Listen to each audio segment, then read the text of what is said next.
but because I was thinking, like, how am I supposed to explain this to people? And I'm pretty sure it's not even an actual... I don't understand how dog breeds work, because it's like half of a... I don't know. I was going to say half of a breed, but not really. He's like a couple different breeds that make that, and then they breed those breeds with that breed, and then you have a breed. That's so true. I think. Because it kind of looks like a mix of a terrier and a boxer almost. Yeah. Like a little bit. I love dogs. Mr. Oscar. And you know the other thing is, he knows we're talking about him. Does he know we're talking about He's looking Mr. right at us. Oscar! You know we're talking about you. He tries to pretend he doesn't know what's going on. He tries to be cool, like, oh, no, I'm just over here minding my own business. He knows exactly what's going on. Exactly. Dogs are smart. They're emotionally intelligent. So emotionally intelligent. That's right. Yes. And then is Margot, how old's Margot? 8. Okay, so they're like the same age pretty much. Yep. She's a sleepy little girl. They grew up together. They spent their childhood days together, and now they are middle-aged. I love that. I don't like it. I don't love that. No, I don't love it for the aging thing, but I love the vibe of like... Boom. Oh, there we go. Okay, I love the vibe of just like two middle-aged animals just hanging out. They're just queening out and chilling. They're going to start watching Golden Girls any day now and drinking wine on the couch. And I think that's I'm going to have a lot of trouble getting that out of my mind. Like, as I look at them, they're queening out. They're queening totally out. Queening She's out. queening out on the floor right now. Because that would have never been the term I would have used, but... I for some reason, I really identify with that. I think that is totally what they're doing. I'm so glad you identify with that. They're queening out. Hell yeah. They're queening out for sure. For sure. I mean, the problem with Oscar is he's not always queening out. He's queening out right now because he's a part of things. Oh, yeah. Oh, he's about to fall asleep. His eyes are closing. Exactly. He knows exactly what we're saying, and he's like, look at me. I am totally queened out. But I'm telling you, we get home from a walk. I just took a picture. I'll show it to you personally, and maybe I'll be smart enough to like throw it on screen. But this is how he looks at me when we get home from our walk, and it is totally the opposite of the energy he's giving you right now. Okay, look at that. Look at the way he's looking at me. Oh, it's so desperate. And I try to explain to people like he looks at me like I mistreat him or something. He's like, please let me back outside. I have a dog that I dog sit for that does that. Or not even that. He used to do that. And now that he's gotten to know me better, he'll just like sit on the sidewalk when I say it's time to go inside or I start walking back towards his apartment. He'll just sit there and stare at me. And I'm like, well, this isn't helping. We're not walking. You're just throwing a fit in the middle of the sidewalk. Yeah. And that's the thing is like, I think he wants me. I don't even think he wants to go back out because he was ready to get back inside. I think he wants me to go lay in the bed with him and take a nap. I think he's saying, Dad, please, can we just lay down? Oh, he just wants to lay down. Oh, he's my baby boy. He's a puppy forever. That he is. Do you have pets? Not current. Well, okay, my mom, we have like a family dog. It's living with my mom currently. Ironically, it is also named Teddy. We got the dog before I met. That's not weird at all. No, we got the dog before I met my boyfriend. And the funny thing is, I told him like the day I met him because we met at an open mic, and I was just like, "Oh, what's your name?" And he goes, "Teddy," and I go, "That's the name of my dog." And then he completely forgot. Like a month later, we're going to my mom's house, and I'm like, "I'm so excited for you to meet my dog." And he goes, "What's your dog's name again?" And I go, "Teddy," and he goes, "Why didn't you tell me that?" I was like, "I told you that the day we met. You knew this." But it is a very silly coincidence. I thought that was gonna be like a dudes wear my car thing, or dude wears my car. You know what I'm talking about? That scene in that movie where they both have a tattoo, and then he's like, "Dude, what does my tattoo say?" And he says like something like, "I don't know." And then he says, "I know you don't know, but what does my tattoo say?" Like, I thought it was going to be like, "What's your dog's name? Teddy?" Okay, yeah, what's your dog's name? I'm surprised he picked up on that. You were actually answering the question, because I would have been confused for... Well, because I did like a long dramatic pause before I said it, because I was just like, he's going to do that if I say that. You were smart. As if I'm like an asshole for being like, "What do you mean you don't know my dog's name?" Like, that's like that would be insane. Oh, she's sitting on the grass. Yeah. Well, she's loafing. She is loafing. You should have like a cat cam going, just of Margot at all times. That would be nice. Maybe if you did like the GoPro thing where you strap it to her head. Oh, that would be fun. You know? That's fun. So you could see from her eyes. I fear you'd get a lot of like feet pics comments though. Oh. That would be a big thing. feet pics. Do you know Harry Meredith? I was just about to mention him because I've seen his theory on the podcast thing. He gets more views if he has the feet out. Well, I've had my feet out, and I've had a coworker comment on my feet. I wanted to tell him about that because I wanted to tell Harry about this because I've pondered over whether or not I should show my feet. I mean, because it's like a niche. It's not. I guess it's not a niche fetish community, but it's a very because like I remember I was like one of the first guests on his podcast. And I was, obviously they didn't comment on my feet because I'm a girl. They only wanted men's feet. But I was just like, Harry, you need to stop doing this. And he was like, I want to lean into it. And I go, okay, well then make cum sock merch. You need to make a cum sock to sell to your followers. And then you'll make money. I like what you're saying. And then he never did it. No, that's really good. Lean into it hard. Yeah. I mean, that was his idea. I was just like, I think maybe just start posting pictures of your feet on Instagram. No, I would not. There was a point in college where I did try and join Feet Finder, and then they did ask to take a picture of my ID, and then I immediately stopped because I was like, I don't want people to know this is me. I don't want anything to do with this. I mean, so the thing that makes me think about it is I used to go on TikTok Live a lot. Just like nowadays, it ain't like it used to be, folks. Like TikTok used to just give you people. Yeah. And now it doesn't really do that. So I would get so many people in my lives, and I learned I just have to do bullshit. Like I just have to act like it's almost like I have to play stupid. And I'm not saying like to do the whole like NPC thing. That's not what I'm saying. I'm saying like I would act like I don't understand that they're trolling me. Oh, rage bait. Yeah. Yeah, and rage bait them. You have to rage bait but them. I would like go, I would go so hard sometimes. I'd be like, so they would be like, because I would lean into it, they would lean into it. Like I'd be like, what would I say? I would be just talking to them. I'd be like, guys, stop saying stuff like that, okay? It's not funny, and I don't really appreciate it, to be honest with you. I'm trying to just have a good live and just hang out with you, and I'm just getting berated by these comments, and dude, no, you can't say that, dude. And I'll just keep going. And then, and they love it. They just feed it. It's 8-year-olds. So then, like, they would, I remember once they took a picture of my eye, and then they made that a profile called Ruse Eye, and then they took a picture of my nose and made it Ruse Nose. That's awesome. This is like the TikTok comment section. And, why did I bring up the TikTok comment section? Because feet. Yes. Thank you. So they would say, show me your feet, and I would pull my feet out, and then I would show them my feet. And I'd be like, okay, is this what you want? Is this what you want? And then they would start sending me back pictures of my feet, you know what I'm saying? And that's when I realized, like, if someone really did want pictures of my feet for, like, weird reasons, that is a perfect situation for them to see my, like, and again, my coworker, he told me, oh, I saw your feet on your podcast. They're not quite what I thought they would be.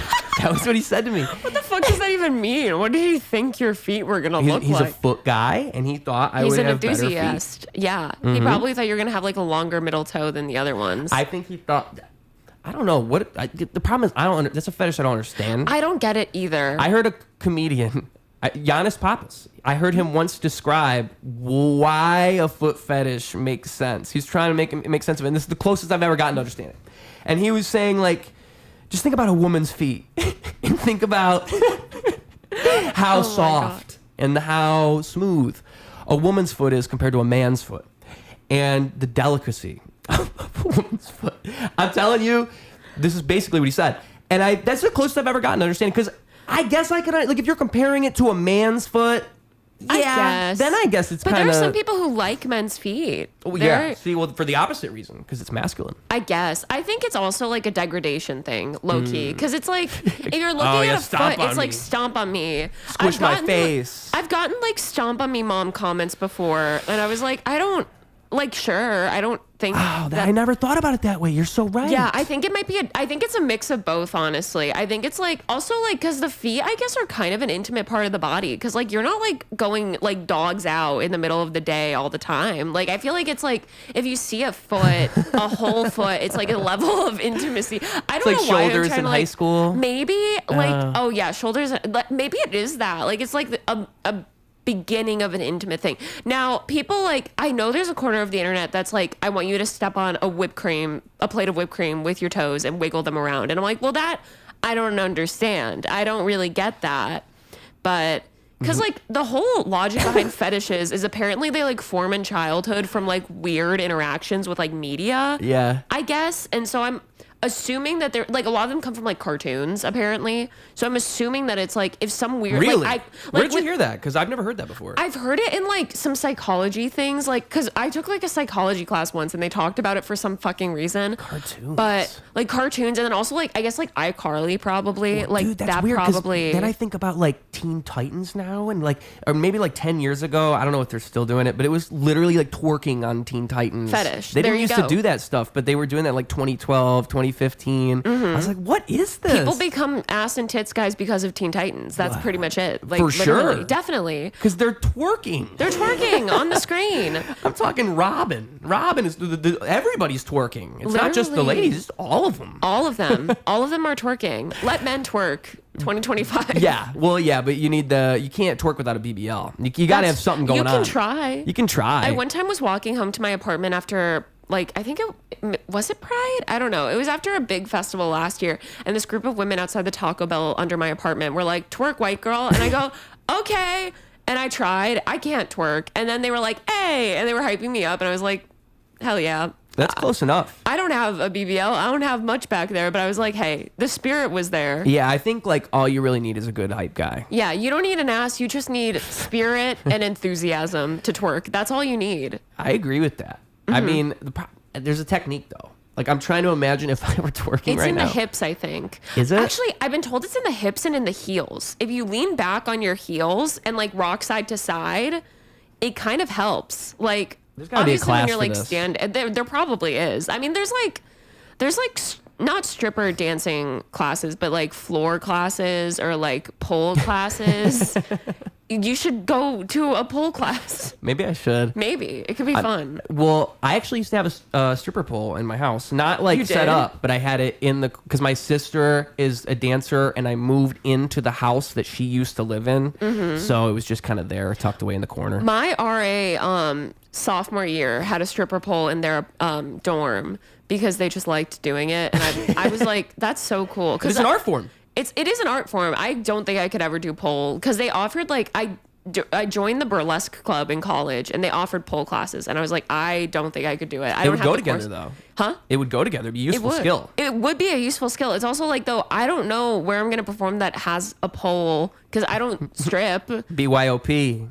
Bring your own pole. So true. So true. Honestly, that could be fun. Just bringing it to random venues. It'd probably be, I don't know, because it had to be really stable. Next roast battle, I'm bringing a pole on stage. That'd be a really fun thing to do. You're right. Like, just that's your thing. Maybe oh my God, Tom she brought Ryan the pole. To do that. Tom Ryan should do that because he already uses so many props. It's like, well, then pole dance. I don't know. Could be fun. Cool. That's his thing. So I didn't know that was a thing for him. I've seen him do it, but I didn't know that was. I didn't think it was going to be a thing, and because he did it during him and AJ's roast, and I think that was like the first time he did it. And then I watched. Oh, right. With the Jeopardy board, and then I watched his most recent one that came out on YouTube today because I'm roasting on Thursday, and I like watching like roasts, getting like the roast spirit, and I watched it today, and he did it again. So I was like, I guess. Oh, well, I was on that one. That was. Oh yes, that's you the one were I saw. on that one. Okay, yeah. Because I saw him do that, and I didn't connect the dots.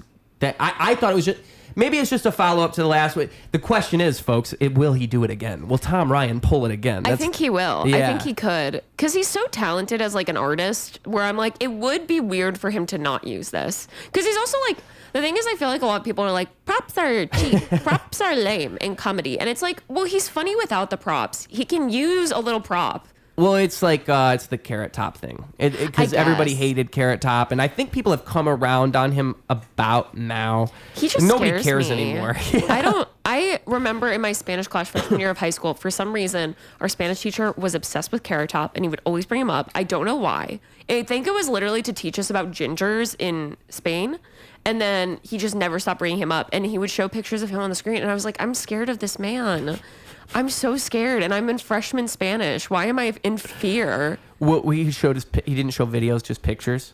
Just pictures. Yeah, see, that doesn't really give you the idea. Well, because I didn't know who he was. Also, because I was a freshman. Carrot Top's scary in photos. If you only saw him in pictures. I've never seen a video of him doing anything. I have never seen a clip of his act. I know exactly what that man's looks like. He's burned into my brain, and I'm terrified of him. Yeah, because he kind of looks like an evil clown, and he doesn't even have makeup on. He also has, like, when he has he looks like he has, like, a really aggressive spray tan, and you can't have that aggressive of a spray tan when you have that color of hair. He got crazy eyes, too. And crazy eyes. Yeah. It's so scary. I don't like him. See, you gotta, and you've never seen his act. You don't. It's just too late for you. You're already traumatized. I mean, I could probably watch his act. I just don't think I get anything from it because, like, I don't know. Good thing that turned into a trauma and not a fetish. That's, you know? Oh yeah, fetish for gingers, fetish for scary looking ginger men. That would be insane. So sexy, so sexy and terrifying. I love it. Oh, Pennywise. Wow. No. Right? Yeah. I'm trying to think of other sexy, scary gingers. There's not too many options. It's a very niche community. There's somebody out there who that is their thing. That is definitely their. I love Carrot Top. Carrot Top gets me so hard. Oh my god, when he pulls those props out of that box, I wish it were a dildo. Pulling those props out, I pull my cock out. It's great. I love it. Carrot Top though, it's just prop comedy. People, I think that's just a thing with comedy in general. It's a thing with life in general, is if you are, if you're decisive enough, if you make like a very definitive choice and it's a strong choice, you are then going to make people feel some type of way. They might feel good about it. They might feel bad about it. And it's really more about the response than it is even about anything. Like the fact that they respond is more important than what they say at all. Because like prop comedy and all these things, like, I don't know, at a certain point, it's like, well, if they got a response and everybody's responding to it, isn't that more meaningful than if they didn't do that and no one was talking about it? And so in a way, they win either way. If you talk about it, they win. And it's like, it reminds me of those people who... There's people in comedy that will play a character, and then you'll see people talk about like, oh, well, do you think it's real or do you think it's a character? And it's like they win whether it's real or not, even if it is a character. And like you'll see people get mad about these things. They'll be like, oh, it's a character, it's not even real. Fuck that guy. Like, why can't he just be real? But it's like just the fact that you're even saying that means that he's achieving the end that he's trying to achieve. He wants you to be saying that. Exactly. So in my mind, it's just so dumb to even get upset about, oh, someone's doing this style, someone's doing this. Just not your thing. Then just don't do that, and just don't be upset about it. Just do another thing. I love character comedy. I think it's so fun. I think it's fun too. It's so fun. I especially love because like shows that I'm on where there is a character comic, I'm just like, this is I didn't know awesome. there's a word for it. Yeah, it's just like characters, I guess. Because like I see the people who will, because like someone came to the Lincoln Lodge open mic a few weeks ago and they only did characters. And obviously the Lincoln Lodge open mic is like very predominantly stand up. Yeah. And I think I've only ever seen people do characters on it like twice. Lincoln, when is their open mic? What? They have one on Tuesday and one on Wednesday at like 6 o'clock both days. But it was, some people were like, oh, this isn't stand up. I'm like, this isn't stand up. It's a different thing. It's cool. I like it. When you say, so are you talking about like the type of thing? Because I've went to the Annoyance's open mic once. They do that there a lot, yeah. Where like I've seen people run through like 5 different like sketches. That's what I'm referencing. Like as one person, yeah. Which is kind of like if you don't know what's going on, it's kind of confusing at first. It's like whoa. So I can see how it's fun. Yeah, I think it's just a different format. Exactly. Yeah. See, I was kind of confused when I first saw that because I got what they were doing. I was thinking like, okay, so like these are probably more like improv oriented people. Yeah. And this is like, and I've seen like little hints of this where it's like, so it'll be the same type of people who do these like improv shows where it's like, oh, we're doing Friday the 13th, but we take suggestions from the audience. Yeah. I think that was one they did at the Annoyance. I think so. I remember hearing about that. But that was, shout out Connor Stum. Oh, he's great. I want to say he's the very first comedian I've ever met from Chicago, and that's because before I even moved here, I was at the restaurant he worked at, and he was my server, and I think I gave him my business card. Hell yeah. I always do that. Shout out. And then he said, oh, I'm a comedian, look me up, da da da da da da. Oh. And now I saw him at the Annoyance open mic, and I realized, oh, he's a character comedian, like, because, and he's good at it. He's very so good at it. He's so funny. Yeah. He kind of reminded me of like, who is it? Who is the guy from SNL? Chris Farley. He kind of reminds me of Chris Farley a little bit. I can see it a little bit. Just in like the bigness of a lot of the stuff he does. He plays it very large. He does like... Goes all the way. He does. He commits hard. He's really funny because he's dating Hannah Meiji too, who's also hilarious. Her character's really good. And then Michael Serio is my favorite character comic. I think I saw him too. He's literally like, he's a good friend of mine, but like he's someone where like, there are like a few people, like I laugh at a lot of things, but there are some people where they like will do anything and I'll be like, this is the funniest thing I've ever seen, no matter how many times I've seen it. He's like for sure one of them. He has like one character called Boulon Jerry.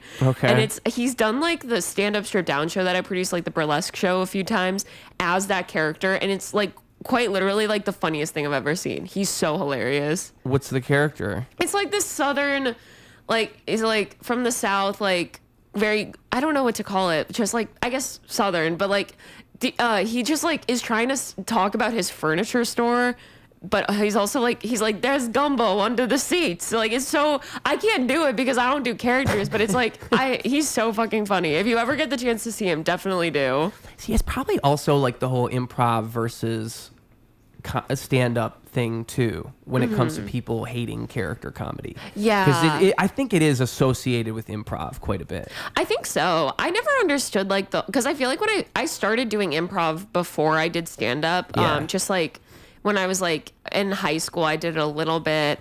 And then like when I started doing stand-up, everyone was like, I hate improv. It's so stupid and like weird. They hate it. Yeah, they hate it. Hate it. Because the place I started doing stand-up at, called the Comedy Shrine in Aurora, RIP, they closed, but they had an open mic and they also had an improv jam at the exact same time. And I was like, this is so, because they had two theaters. I was like, oh, this is great. Like while I'm waiting to go up at stand-up, I can go do improv. And I was like, does anyone want to come with me? And they're all like, improv's stupid. And I was like, no, it's fun to do. And it's like helpful to write with. But don't hate me. yeah, I just never understood it. I'm just like, I don't like, it's like, why do you care so much to like hate it? You know? I understand it, but I don't agree with it. Like, I think what it is it's just, it's kind of what I described before. Like, I think people get upset when they see a certain format being used and they just don't identify with that format. And I think improv is kind of closely associated with theater, and I think theater is, again, it's who, I want to say it was Marlon Hugh. He told me that when he started performing, he had a theater background. So when he started doing stand-up, like on the South Side, they would make fun of him because of how formal he was. Yeah. And so I think like a lot of these principles of theater get carried over into improv, and then all that like playfulness and that. I just don't think stand-up is the same. I think stand-up's kind of the opposite.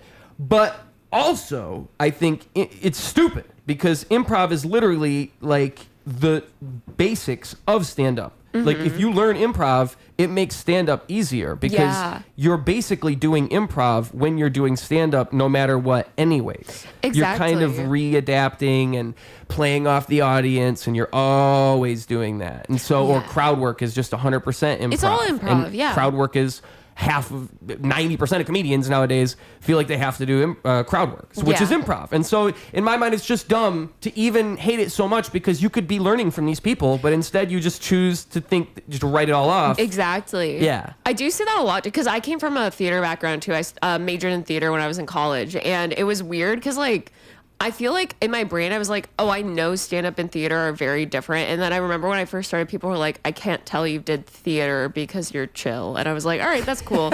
Like, whatever. But it is like, I remember when I started the stand-up club, there were some people who were like, got it immediately. And there were some people who were theater kids who I was like, you gotta be less formal. Like, you gotta like chill out a little bit, right. Like be loosey-goosey. Like, it's okay. But I definitely think I see a lot of theater kids who are like, I am theater, now I will stand up, and then like it's just like they're taking the same things from theater and applying them to stand up. It's like you're on a stage, that's the only similarity pretty much. Like it's so much more independent being a stand-up comic, and it doesn't, it kind of, I think like what they're doing kind of gets lost in translation when they do that. Like they could be doing something good, but they don't, it almost makes it look like they don't fully understand like the medium in this weird way. Like if you lean too far into that, because like you're saying, you have to kind of be laid back and relaxed and like play around. It's not like theater where everything is so scripted and so by the book. Yeah. It's better if you don't think that way, because then you can find some magic in some moment that you weren't expecting. Exactly. Like usually that's the most memorable moment of any show is when some random thing happened, and that comes with playing along and being cool with things. If you get too like obsessed with, I think people do that with lots of things too, where they get too obsessed with like perfection and like the art form and things being right, and it drives me nuts. Yeah, because I hate that so much. Like I heard Kevin Smith giving movie advice the other day, and he was saying like the reason he's so successful is because he said good enough for his entire career. He just would say good enough, and everything was good enough. And I think that's the perfect way to put it. Like it's okay if it's just good enough, but if it has to be perfect, like, and I think a theater background will set you up like that because everything has to be perfect. Everything has to be so I perfect. have to win. I have to get the role. Yeah, it's like so weird because like I feel like a lot of the time with stand-up too, it's like Mike Birbiglia in his podcast, he once said like a joke is never finished, and I think that because I used to be much more of a perfectionist just because like my parents kind of raised me that way. My brother is very much a perfectionist, and like not to his fault. Like he's like in an academic field, like he's like studying neuroscience and is like working at a finance firm right now. But like I feel like once I kind of realized like, oh yeah, nothing's ever finished, everything's still in a working process, like why not try this joke that I have done a few times at an open mic that's doing well on a show? Maybe it's not completely there yet, but like it's never going to be the perfect joke or the perfect anything, so I might as well try it and then like find things to add to it and fix it and whatever. Like it's such a, whereas like with theater it was like you have to say every single line almost correctly, if not perfectly correctly. Like you have to do this accent completely correctly, like you have to do this costume change in this amount of time, and it's like so much more rigid. And I think that's why I liked stand up more, is because it's like there's more room to just kind of like play around and have fun. Like there's a freedom. Yeah. And an independence too, because you also don't have to rely as much like on other people, because it's like I think that another big difference between like improv / theater and like stand-up is like in those fields you have to like rely on so many other people. Like especially with theater, it's like the whole cast, you have to rely on the director, you have to rely on like the whole tech crew, like everything. And then with stand-up it's like, well, I'm doing my job, and then if someone else doesn't do their job, well then that's only their job. Like it doesn't, if like the comic after me doesn't do amazing, well that's their job. I'm focusing on my job. Yeah. Huh. That is interesting. And I imagine that if you were a comedian looking at improv people, you'd be mad because like you have this freedom that they don't too. That probably would be like they don't respect the freedom of this art form. I guess. There's probably just so many. I try so hard to understand why this is a thing, because I don't agree with it. I don't think it should even exist. I don't think comedians should hate improv people, and it just so often this will be like a thing. Like I almost have to like test the waters when I bring up improv sometimes just to see, because some people, as soon as you bring it up, they're like, oh. Yeah. They do not. Some people hate so the Annoyance. mad. People hate that venue in particular, I've learned. Some people hate that place. They think it is the cesspool. It's so weird because like I remember before I moved, because I live across the street from, well, I live near the Annoyance. I'm not going to give exactly where I live. But I like live really close to there, and they canceled the Friday night mic literally the week before I moved there. And me and Quinn, my old roommate, were like, we should restart it. And then literally the day after, they posted a swastika. Do you remember this? No. So there was like a show they did there where it was, I'm trying to remember what it was called. It was something that was a satire of Nazis. Like it was making fun of Nazis. And they had, which it was like making fun of Nazis and like fascism, which I'm all for making fun of Nazis and fascism. As a Jew, I love making fun of those things. Well, I don't think anything's off limits. I mean. Yeah, but they were like, doing that, and they had a poster from 5 years ago that someone created and everyone vetoed it, and everyone vetoed this poster again, but the person running their social media posted it anyways. And then me and Quinn were like, we're not gonna what was the poster exactly? It was a swastika. It was literally a swastika. That's all it was? And it, like just the title of the show and the date, it was literally a swastika. And this was pre-Kanye doing a swastika, right? I don't remember. I think it was around the same, maybe it was after actually, because this was like around a year ago, a little over a year ago. And they might have been inspired. Maybe, but then the guy ended up getting fired. So I know a lot of people dislike them for that. It's funny because I could probably understand what he's thinking. Like he's probably not trying to be racist. Well, he's probably thinking this is going to be controversial. The thing that made me solidify that I'm like, this was a dick move, was I talked to one of the guys who worked there, and I was like, oh, did you end up firing that guy? Because they released this apology that was not phenomenal. It was not, they didn't even say what they did. And so everyone in the comments... The person or the venue? The venue released the apology, I think. I don't know which specific person did it, but the apology didn't say what happened. And everyone in the comments was like, what did you post? And I was like, I have a screenshot of the poster. I like, me and like 2 other people had screenshots, so we just sent it to all of them because I'm like, I don't get offended by a lot of things, but I'm like, if you post a swastika, you need to admit that you posted a swastika, and that's why everyone's mad at you.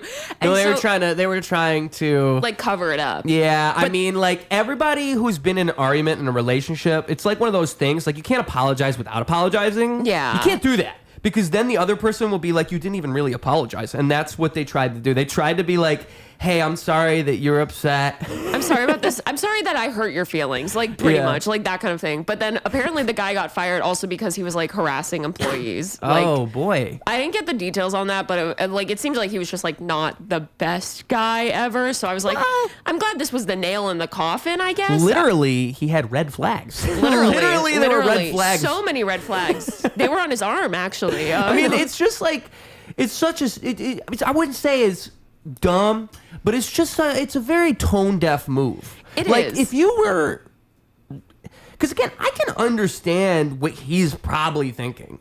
If I'm playing devil's advocate and I'm giving him benefit of the doubt, he's trying to be controversial. But it's like, dude, like, did you, in what universe? I think the did only you way think that everyone was just gonna go, whoa, and that would be hilarious. over? Like, I think the only way I could maybe understand it is if he himself was also Jewish and was like kind of like coming from like the self-deprecating place, but like that would make more sense. That would make more sense, but I don't think he was. Like, I'm pretty sure he was not. But after that, he just like, happened to be Aryan, actually. Yeah. He had blonde hair and I think like they took the good steps to like make it better, because like obviously he doesn't work there anymore, so I'm like, that's pretty much like that's all they wild needed. Story. Like, because me and Quinn, we do shows there all the time, and I'm like, I appreciate that they fired him. Like, that's great, because I know a lot of places probably wouldn't do that. Yeah. So I'm like, okay, I've forgiven. I know a lot of other people just kind of hate them because they are mostly improv and sketch. That's like a stupid reason to hate a venue, but Yeah. I like them now. I do shows there now. Unless there's something else that I'm missing as to why they're bad. There was more. There was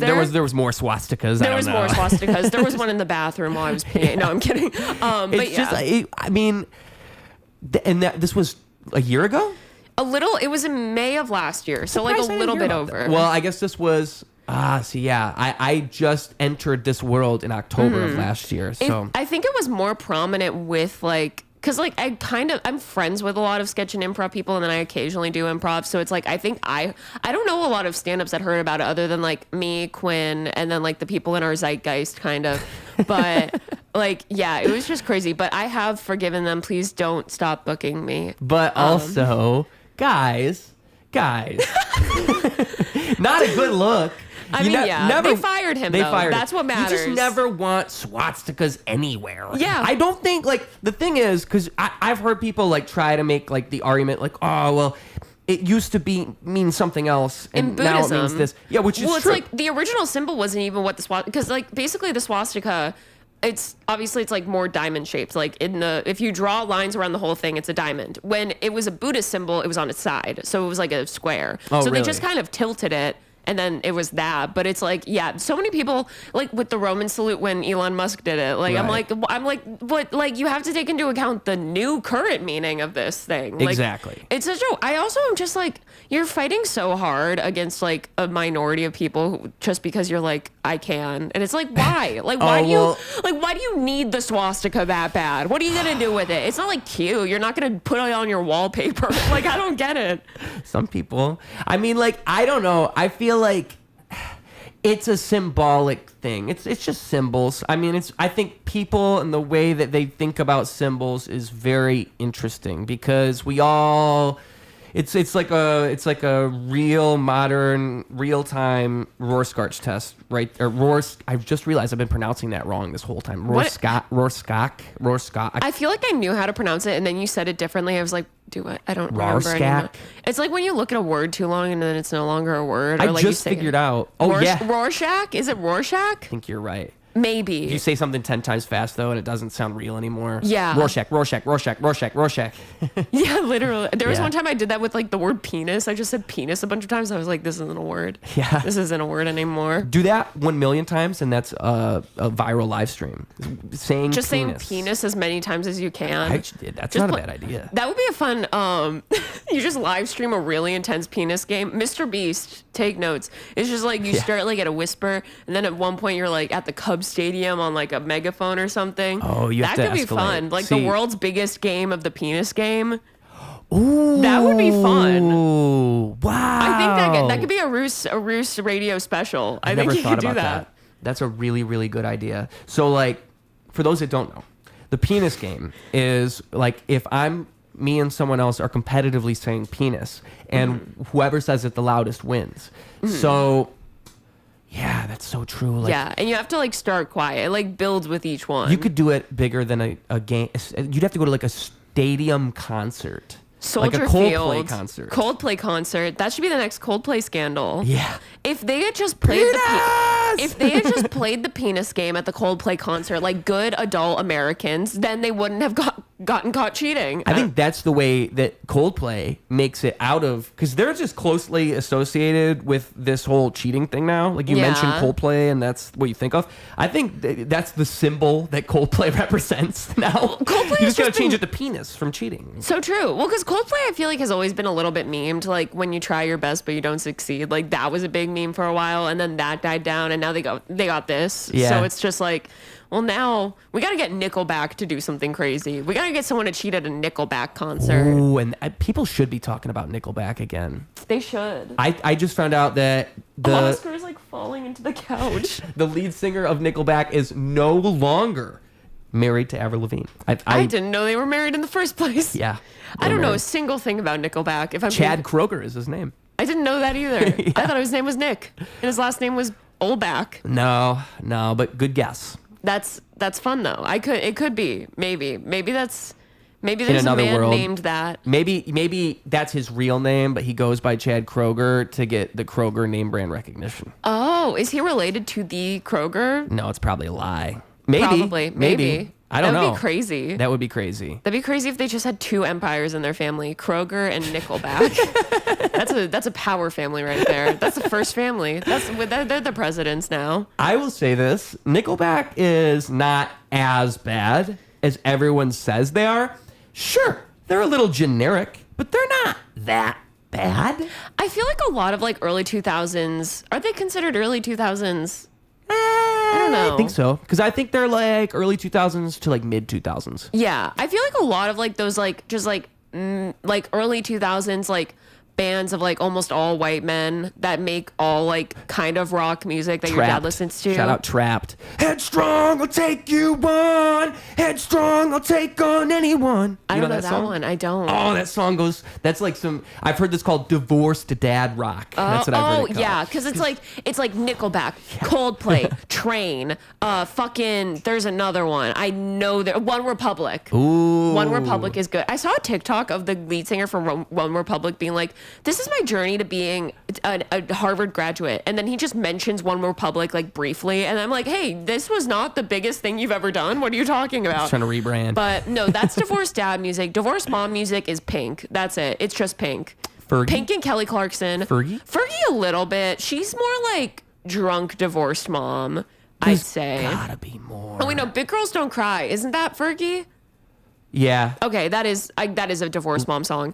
I think maybe Reba if you're a country mom. Oh, maybe. Reba a little bit. Maybe. Yeah, but Pink I think is the godmother of divorced mom music. I think you're right. Cuz she makes such good like divorce songs. She is one of those people where it's like what I said earlier.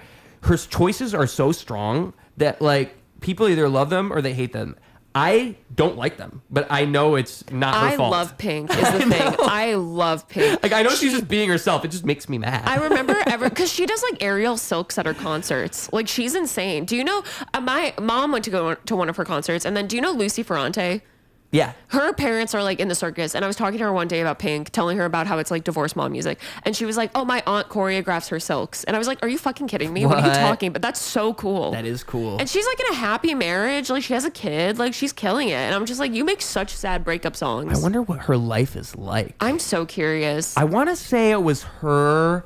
I want to say it was Pink, but it might have been Fergie. I might have mixed I think it was Pink though. She showed up and did some skating thing where she like did some trick. Oh, that's Fergie. The cart where she's doing the cartwheels on the stage. Is that the same one? It was a skateboard. It was a skateboard. Yeah. I don't know the skateboard. I'm thinking of the video of both do acrobatics. I'm thinking of the video of Fergie doing one-handed cartwheels on the stage at like the NBC morning show and going, "Whoa!" Do you know what video I'm talking about? I think so. Okay, it's a good video. Her Super Bowl performance too is phenomenal. I haven't seen. Phenomenal. Oh, her national anthem too. I don't think her national anthem was that bad. I thought it was bad. But I feel like everyone was like, this is the worst thing ever. I was like, God forbid a girl take a risk. God forbid a girl add a riff in the national anthem where she cannot sing it and it does not fit at all. God forbid. I think people don't know what bad really is. Like, bad to me is just mediocre. Like, bad is like when I don't feel any which way. That just made me bored. Like, that's bad. Because bad is like... There's two. Okay, so there's like, you know the thing where it's like the opposite of love is hate. So it's like you don't hate someone. If you hate someone, that means you love them because you're obsessed with them. I think that good and bad are the same. I would rather have the most dog shit performance where the audience is laughing at me, making fun of me, than someone just like, than having like a fine performance and no one remembers me. Like, that's like, I think it's just like you want, because bad press is good press. If you're going up there and no one remembers a goddamn thing you did or said, then it's like, well, then why was I up there? Right. Mm-hmm. Yeah. So I'm glad Fergie did that. I'm glad Fergie sang the national anthem that badly. Oh, say, can you see? I love it. I love it so much. It's the confidence too, like the level of confidence it takes to even try that. It's so good. I think she should have just sang London Bridge as the national anthem. I don't even think she should have sang the national anthem. I forgot that was her. That's like her first bop, right? That was, I don't know, maybe. I feel like there's a lot of artists where I'm like, I know enough about them, but I don't know the timeline because I'm like 23 and I feel like Pharrell's been around forever. Fascinates me. He's been around so long, and he has like his tendrils and all this shit that you didn't even realize. Well, I'm just obsessed with the fact that he's like, no, I will do the soundtrack for every single Despicable Me movie, and it will be really good for no fucking reason. I think he does the Lego movies too, if I'm right. Oh my god, if he does the Lego movies, that man deserves an Oscar. I think he's part of it. He must be, at least. Do you remember that headline about that woman who was listening to the song Happy in her car and then tweeted about it and died while tweeting about it? And the media, there was like, I remember this so distinctly because the news was making fun of her for dying for listening to the song Happy and tweeting about it. And I was like, hey, I mean, that really wasn't the smartest thing she's ever done, but like she did die. Like, we don't need to like laugh at her. It's kind of bullying. It was bullying. I'm like, this woman is dead. This woman died, and you guys can't are like, even defend herself. And you guys are like, irony, and I'm like, dude, that's so insane. I figured they would like take the angle of like texting and driving is bad, or maybe like this song is dangerous because it's making people too happy. That would have been a better, even though that's so ridiculous. This song is making people do cocaine in the mall. They're having too good of a time. They're having too much fun. What are you doing over here, bud? He decided he's done laying on the top there. Come back. This is Oscar's general pattern. It's been about 40 minutes to an hour. He just can't. If people tame him, like I've noticed if he's sitting next to them and they stroke his head, they can kind of get him to stay. Mm-hmm. Oh. He's just got too much going on. He's got a lot. He's got meetings. He's got clients to tend to. I think he thinks he does. I think he does. You think he actually does? He's looking at me like he's like... The Secret Life of Pets. Honestly, yeah. Yeah.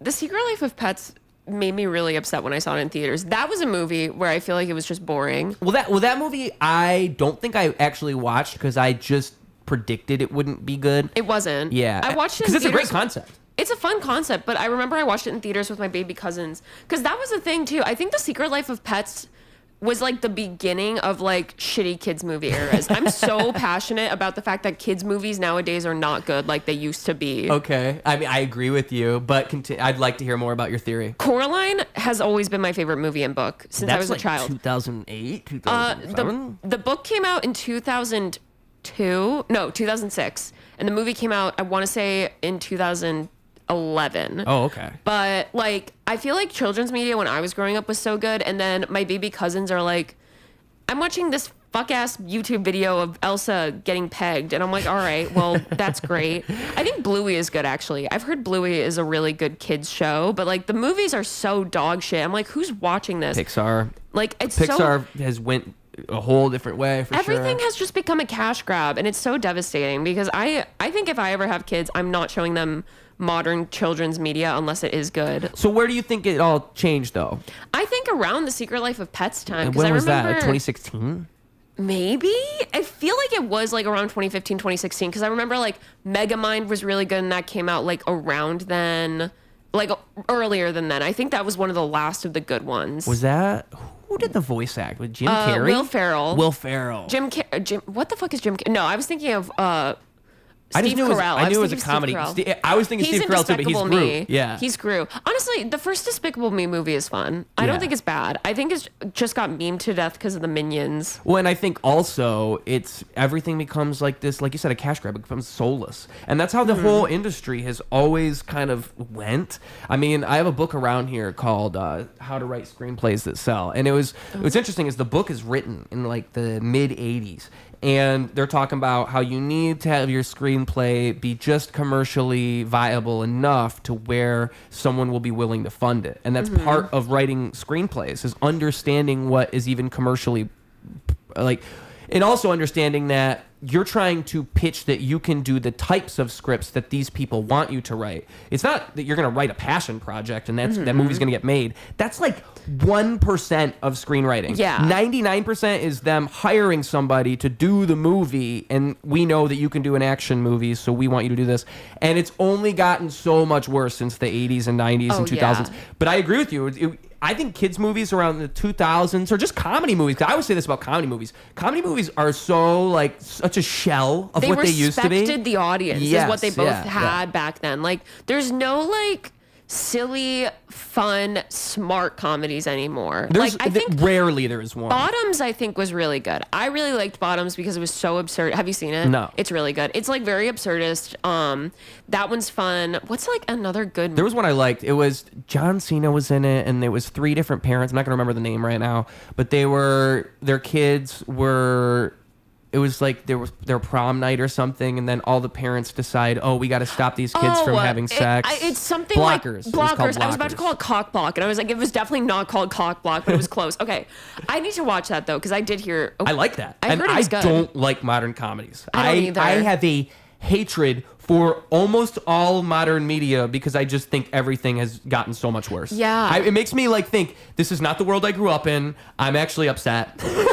It's so weird too because I feel like I wasn't like because I've always ever since I was a kid I've always like watched horror movies, which is real. I didn't watch like a lot of comedy movies growing up, but those are actually still good. They're still good horror movies. I think horror is having a renaissance because have you been seeing the trailer for Weapons? No. I've been watching it all day because I realize it's coming out soon, but it's by it's by the same person who did Barbarian. Have you seen Barbarian? Oh my God, that one's great. That one's another weird. horror movie. Very weird, very good. But weird, like David Lynchian kind of weird, or like someone sucks a monster's tit, if that helps. Oh, cool. That's like the weirdest part in my opinion, but also I have a very weird threshold for weirdness. But I think horror is good because like also I feel like a lot of horror directors, and this is kind of what I was gonna say about like in general with making movies, it's so much harder to get the budget to make a movie. Like in general. Yeah, that's what I was getting at. Is because it's all about getting studios. These people to want to fund your movie. Exactly. Yeah. It's all about what can I sell? How can I show them I can do what they want? Exactly. Because I feel like horror, I think it's more easier to get in that field. Because I watch a lot of YouTubers that are like, I'm making a horror movie. Let's start a Kickstarter. And then like, do you know the movie Talk to Me? No. Yeah, that sounds really familiar. I don't know much about it, but it sounds really familiar. It's very good. It was a newer movie. It came out recently, and the directors are the Rocka brothers, and they're 2 Australian YouTubers, and they just made this movie, and it was phenomenal. And then they just made their second movie called Bring Her Back, and it was so good. And it's like I like seeing that more in like the horror space because indie horror. A little bit like indie horror is definitely like kind of coming back. When I think, like you said about horror being in a renaissance, I think that the big horror directors are carrying the torch too. Oh yeah. Like there's still big commercial successes in horror that make people interested in the genre. Yeah, that's true. Yeah. I think it's also because like I've noticed a big shift in like horror marketing, and this might be like, I don't know how like into like horror you are, but like there's like, do you know what analog horror is on like YouTube?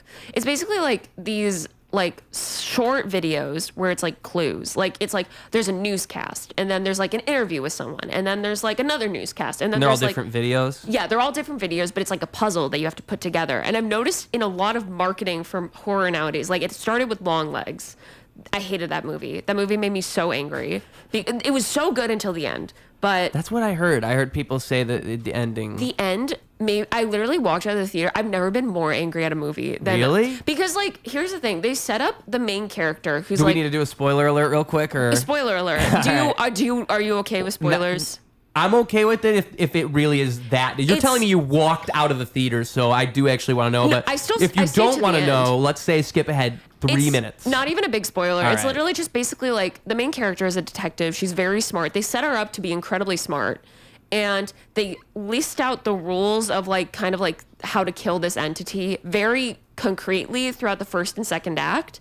And then in the third act, they completely disregard the main character's intelligence as well as those rules. And it pissed me off so much because I'm like, you're setting us up to have this character who's very clearly smart, and the only reason you're throwing this out is to sequel bait. And like, I don't think it's gonna get a sequel. I fucking hope it doesn't. Oh, is sequel bait? I think so. Like, because it was so clearly doing that. And I saw it with my 2 uncles and my little brother, and we were all like infuriated. And we were like, this is clearly sequel bait because like she didn't kill, she doesn't like necessarily defeat the thing because she completely they disregard her intelligence, they disregard everything that's set up, and it pissed me off. But the market, going back to the marketing was very much that, where it was like, here's a clue, here's a video clue, and the audience has to put it together, so they're like waiting for the next one, and they're doing The it trailer again. was really good. Exactly. I remember everybody was saying this trailer is one of the best trailers. Da da da da da. Yeah, it was because it was like they posted a few clues on TikTok, and then the trailer was like a culmination of a lot of them. And that's what they're doing kind of for Weapons, this other movie I was talking about. But it's like, I think horror is Shout kind out, what is the movie that did that? Or the OG movie that did that is fucking, everybody thought it was real. It's the entity in the woods. Blair Witch Project. Blair Witch Yes. Project. That movie fucking laid the groundwork It really for that. And then did. another movie that did that, it's just coming back to me, fucking Cloverfield. Are you familiar with that? I love Cloverfield. That movie had such a good campaign for it. Yeah. There was like fake clips they put out, and there was like a hidden clip that you could find on the website. There was know so that it many did like that. details that feed into the lore of the movie if you go on if you knew about the website. It was crazy. That's the shit I like, because it's like, I feel like we had a very big horror lull like for a while, like with Unfriended or like that kind of movie where it was like they're on FaceTime and there's a killer. Like, that's so boring. But like, I think now like horror is realizing like they're seeing the trends that are picking up online, like this analog horror thing where people need to put together clues. And with that, it automatically requires them to treat the audience like they're smart. And so it's like, I feel like the biggest issue with a lot of media is like you're not treating the audience like they're smart. You're spoon feeding them everything. And I think horror is kind of the genre where they're picking up like, no, the audience is smart.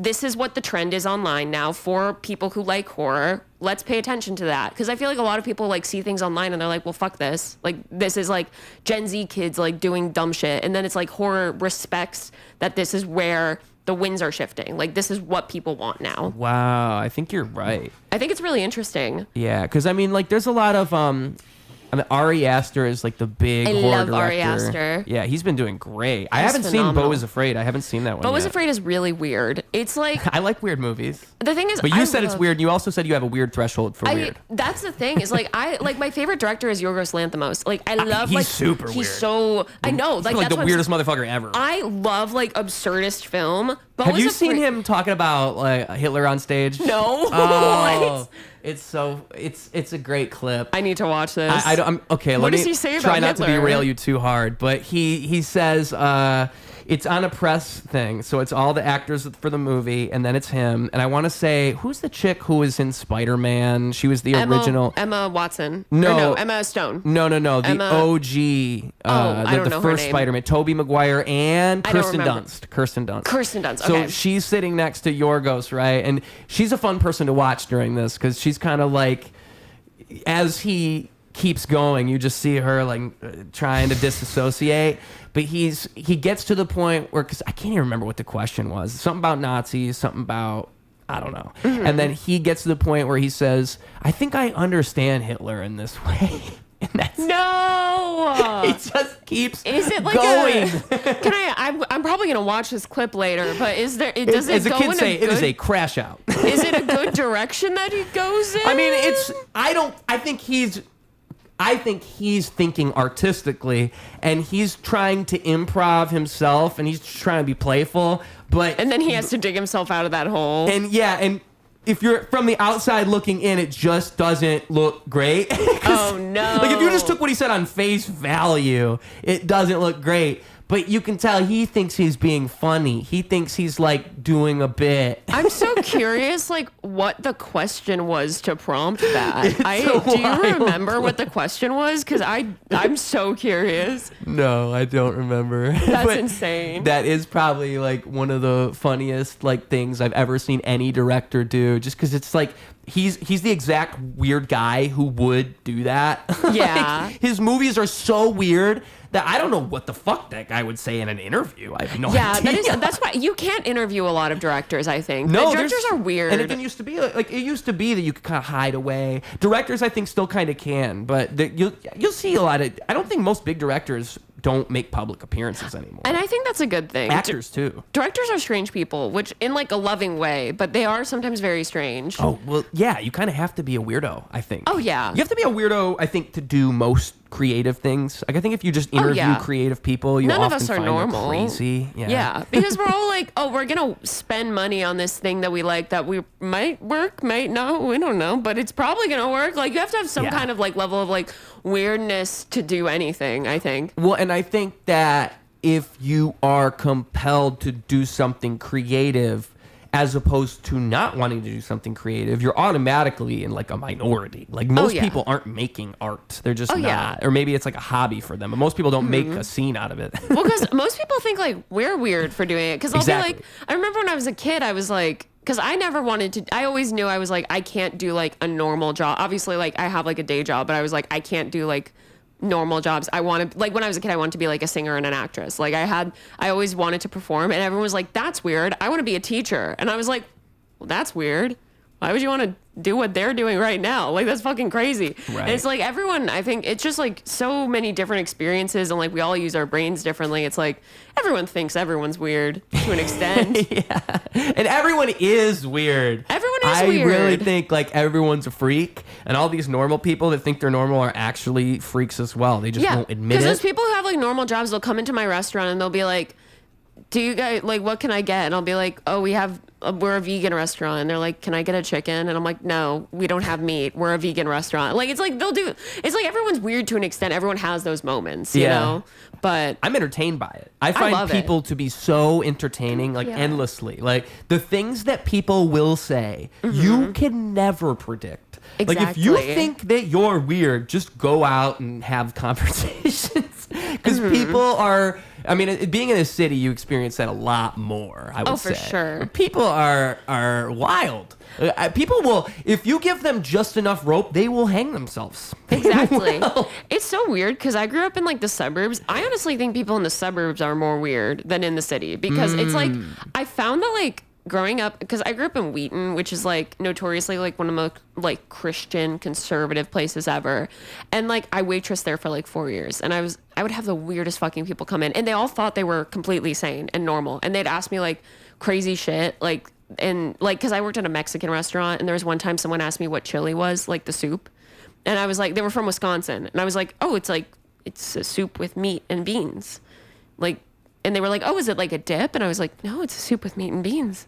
And like, because I've never had to describe chili to someone before. And they got it and they were like, this is the best thing we've ever had. And I was like, I'm so glad I introduced you to this Midwestern delicacy. Like, it was so random. And like, how would you describe chili? I don't know. Soup with meat and beans, I guess. That's probably good enough. But like people would ask I wouldn't me, have even come up with that. I wouldn't know what the fuck to say. That was actually a good answer. Thank you. But it was like people would always like have like, because the suburbs are so sheltered. Like you don't get a lot of other experiences living in the suburbs. Like it's just like you have this group of people, you live here, you interact with them, and it's like all pretty much almost all the same kind of person. Occasionally there's a few different people, but like in the city it's like there's so many different people where it's like everyone knows to respect each other, and then like everyone knows to like respect each other, stay in their lane, obviously, except for like people robbing each other, but like for the most part, it's like everyone knows exactly what they're getting into. And I think I like it. It's nice. Yeah, but what is weird then? Because like, is weird being abnormal or is weird being like asocial?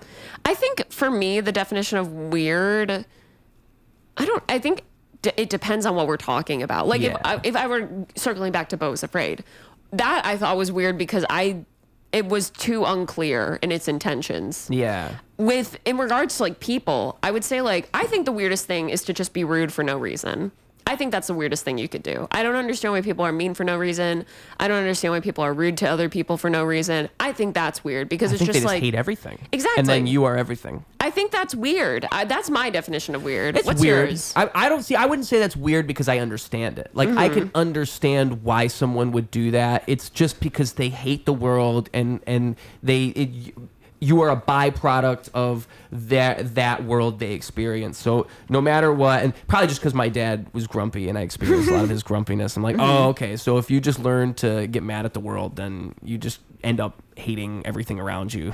That's fair. Like if you feel like, let's say you're sick, say you're a person that doesn't feel well, I think those people tend to be pretty negative because it goes both ways. Some people don't go that way, but then other people just, I think those people are stronger. I would even say like to not succumb to that is the stronger choice than to allow a sickness to turn you into this thing where you just hate everything, because that's the easier thing to do, is to just hate everything. And so I can understand that. So to me, that's not weird because I think those are just people who I feel bad for in this way.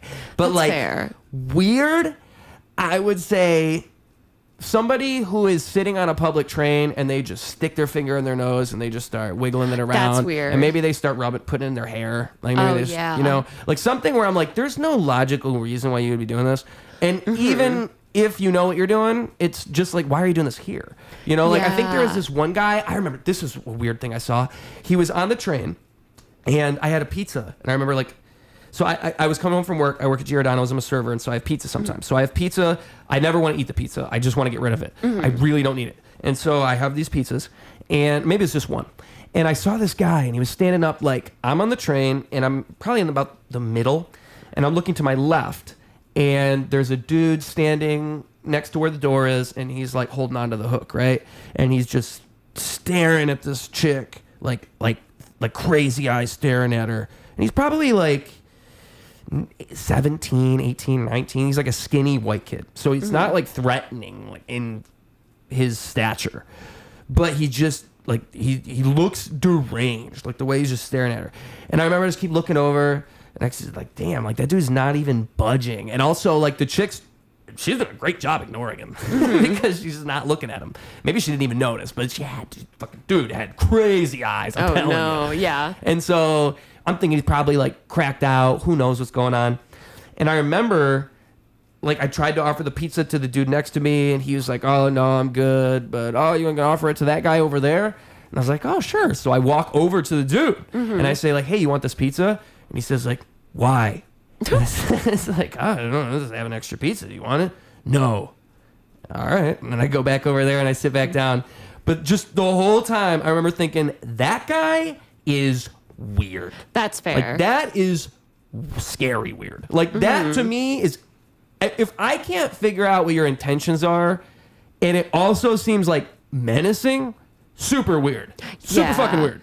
Like I don't want to be in that situation. This is weird. Menacing people are scary. I think, kind of going, like, when I was saying, like, rude people, I definitely mean more, like, kind of that, where it's, like, you have no reason to be rude. Like if malicious. Someone's maliciously rude. Yeah. Like, you're just being this way to fuck with people. Like, that pisses me off, and that's weird. Because why? Yeah, what are your intentions? What are you thinking in that little brain up there? And if I can't figure it out, that's even weirder. Fucking weirdo. That's weird. Yeah, that's so weird. Because that's scary. Those are like school shooters. Like no, literally. People who you don't know what the fuck they're thinking ever, but also they're mean. Yeah. Oh, guys, stay away from those guys. Literally, stay away from them. I don't like them. Oh my God. Like there was there was a kid at my high school. I remember I think he showed me, but maybe I'm misremembering, and it's a story someone told me.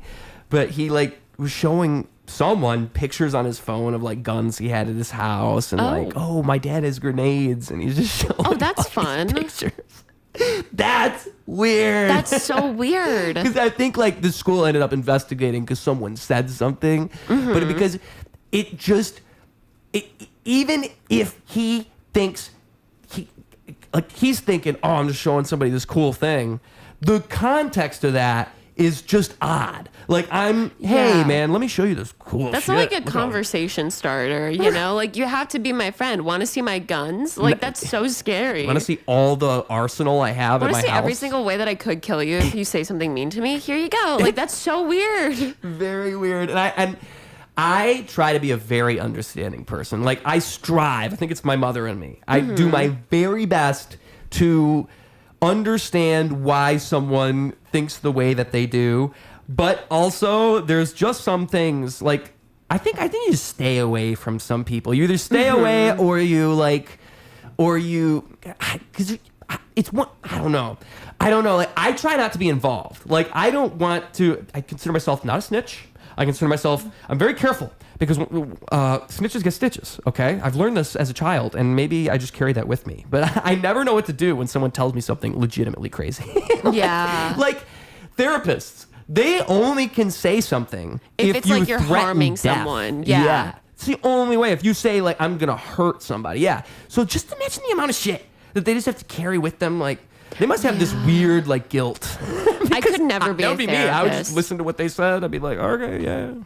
No, literally. I could never be a therapist. My therapist is so funny though. I love therapists, but it's scary. I can't do. Are you in therapy? No. No, but it's fun. I don't dislike it. I just don't think I have time for therapy. I literally think I don't have time. I think I'm also secure enough. I truly think that. I think I'm fine. Like, I think you should go to therapy if you think you need to go to therapy, because that's when it's going to work. So I think if I went just because I think I should, I don't think that would work. I think I'd have to know I should go. And I really don't think I have to, like, I think in my heart and soul, I just don't feel the urge. That's good. Yeah. I think like sometimes I'll see my therapist. I've been seeing my current therapist since freshman year of high school.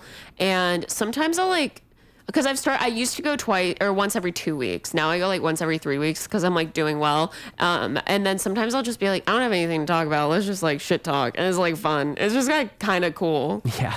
It's kind of sick, but definitely that's a podcast.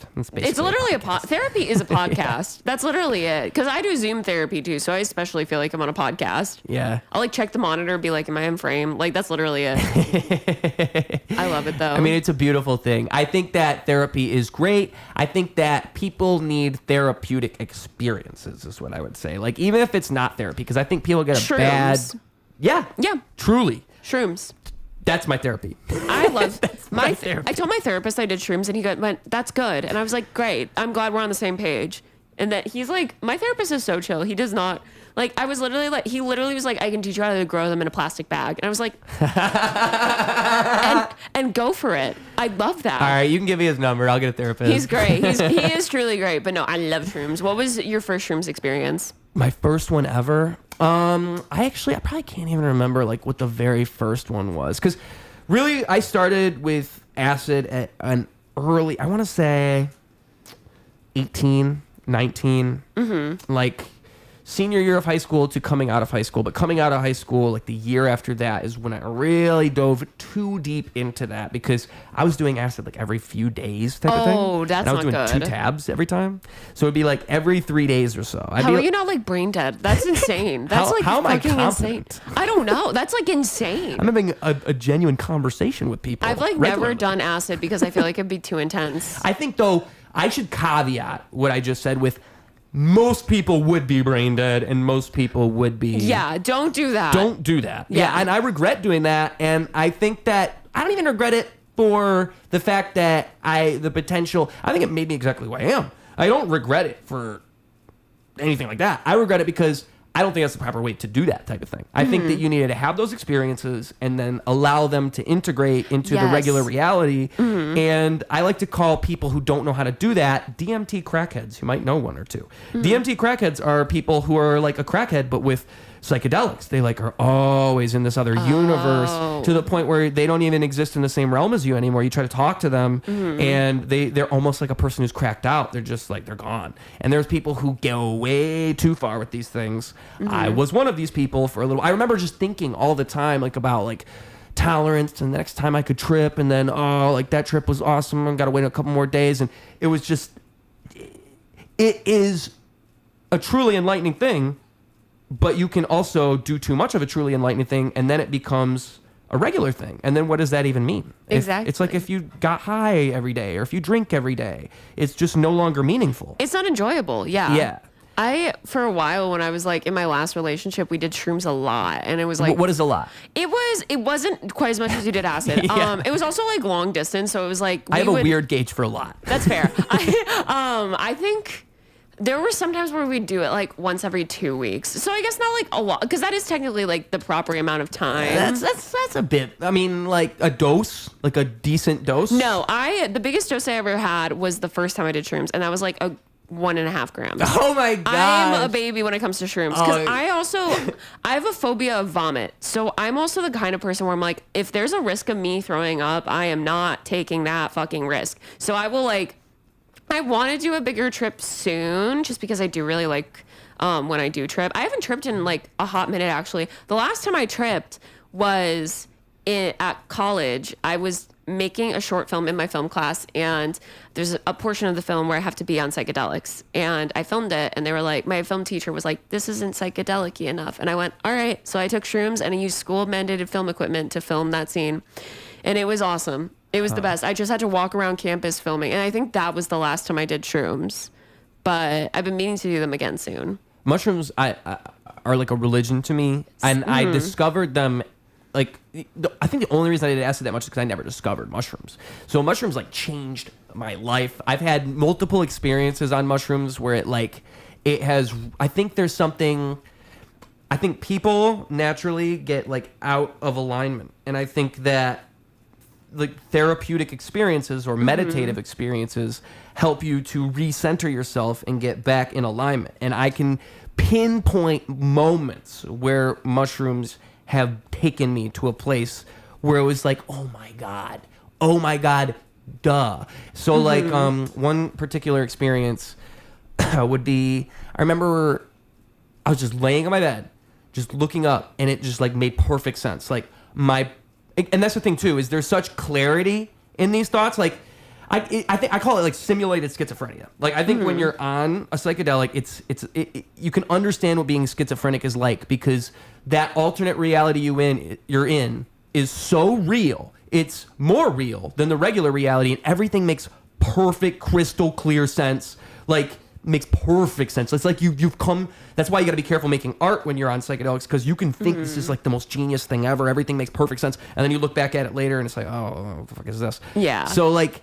But I remember laying on my bed, and I was thinking, my purpose in life is to shine my light upon other people. That's my purpose in my life. And the only thing I have to do is to create more opportunities for myself to do such a thing, and then do that as much as possible. And I am doing everything I need to do to feel fulfilled in life. Hell yeah. And just like, it all made sense. It was all like, oh my God, that is exactly it. And that's exactly what I love doing, and that's exactly what I strive to do all the time. And it just, that moment where I realized that, I can never forget it, because it made more sense than anything I had ever thought ever. It was like, oh my God. And so, yeah, that's my like breakthrough. But you say 1.5, I think I was on like 5 grams. Oh my God, yeah, I could not do that. I think I want to do like 2 grams soon, but I feel that though, because I feel like I had the first time I did shrooms specifically, and also the last time, they were both very like emotional trips, kind of in the sense of like the first time I remember my mom like had like made a comment that I like didn't look great, because I was like, in college, I just was not doing well. I got like a stress related skin condition on my face. Like I just did not look great. And like, I remember she like told me I like didn't look great. And I remember I had this realization. I was like, no, I like my face. I like the way I look. And it was like this really enlightening thing where it was like this like kind of breakthrough of like my opinion of myself matters as much as everyone else's, if not more. Like at least like the way I perceive myself. Like it's like, other people can perceive me a certain way and I can take that into account, but it's like at the end of the day, I have to have my own sense of stability. And like that was a really big breakthrough. I loved that, like having that, because it was also like, I describe it as the way of like when I was a kid and you play soccer and you like win and then you go home and there's like fall breeze hitting your face, like that nostalgic feeling of like, I did it. I did something. Like, I feel good. It was like that kind of thing. And then like the last time I did shrooms, when I was filming this movie, it was about like a very traumatic relationship I had been in with the shrooms guy, the guy who pretty much got me into shrooms. And it was like this very cathartic thing where I was like, okay, I finished filming this.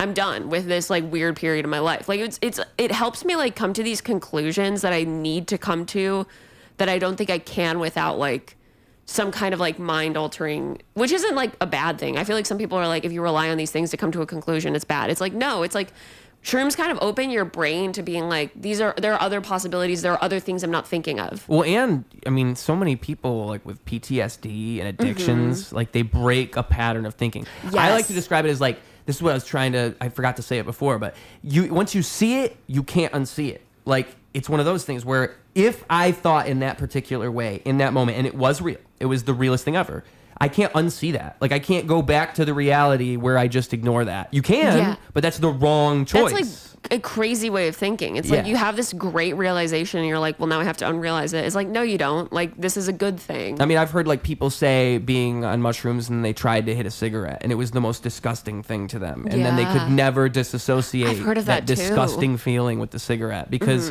it made, and it's my theory, I think it just made perfect fucking sense in their mind. They hit the cigarette, they're like, ugh, what the fuck? Yeah. And they just, every single time after, they're like, what the fuck was I thinking before that? And I think, like, how could you discount something like that? How could you say that's not a good way? I think a lot of it, too, though, is that you do have all those people, those DMT crackheads, these people who do burn their brains out and go all the way.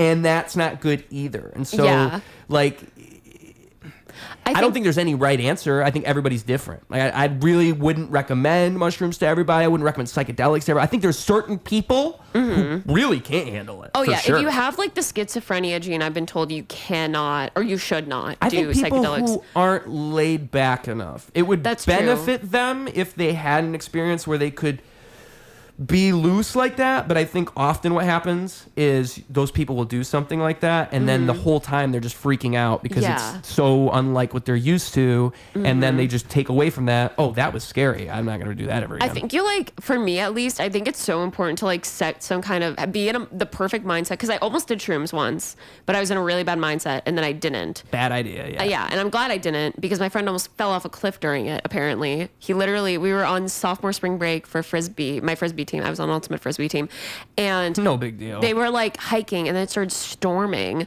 and he slipped off a cliff and got caught. His pants got caught on a branch, and that's the only reason he didn't fall off the cliff. Wow. So I'm glad I didn't do shrooms that time. But like hello, he just scratched my back a little. Thank you. If you were on shrooms, he would have died for some reason. Probably. He would have actually fell just for some reason. Probably, but no, because it's like. And then the first time I did it, I was in a good mind. And every single time I've done it since then, I've been in a really good headspace, and I made sure of that. And sometimes I like will set like an intention. Like, I know people are like, manifesting is cringe, or like setting intentions, but like it is helpful for I've heard that recommended. It's so helpful because it's like I have to go into it being like, okay, I know that this is going to be fun. I'm with people that I like. I'm in a safe space. I'm comfortable. And if there's something that I need to work through that comes up, that's cool. I'll keep my mind open. I think like prepping yourself beforehand is so helpful. And I feel like, because I didn't know that when I first started shrooms, but the person I did it with did know that. So he kind of helped me get with that. And so it was like, it's very helpful to know, like, you need to go into this intentionally. That's why it's crazy that people do it in like social settings and parties. I can only do it with very close friends. I cannot do it with like strangers. I would panic. No, I do it by myself just because I know I find it's easier for me to have that revelatory experience where if I don't have someone else there to.